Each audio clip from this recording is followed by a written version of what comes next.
Caamsaa 14 bara 1948 guyyaa dhaloota biyya Yihuudotaa Israa'el ta'uun wayita labsamu warri Filisxeem ganamuu hubatan. Warri Biriteen waggoota 25 ol erga turanii booda loltoota isaanii qabatanii Filisxeem keessaa bahan. Sa'aatii muraasa booda Filisxeem keessatti hoogganaa dhaabbata Yihuudotaa akka ta'an David Ben Gurion mootummaan Israa'el hundaa'uu labsan. Guyyaan kun Arabootaaf guyyaa dhumaatiin isaaniitti jalqabe ta'eera. Hundeeffamni Israa'elii fi jalqabbiin waraana Arabootaa walitti hidhata guddaa qaba. Filisxeemonni kumaatamaan lakkaa'aman qe'ee isaaniirraa buqqaafamuu fi ajjeefamuun achumarraa eegale. Waggoota 18 siqan booda Israa'el amma toora biyyoota humna waraanaa fi teknooloojiin dursanii keessa galteetti.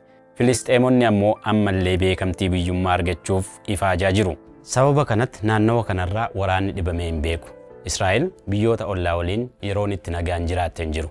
Kanaan lubbuun lammiilee kumaatamaan lakkaa'amanii gaaga'ameera. Namoonni miliyoonatti lakkaa'aman qe'ee isaaniirraa buqqa'aniiru.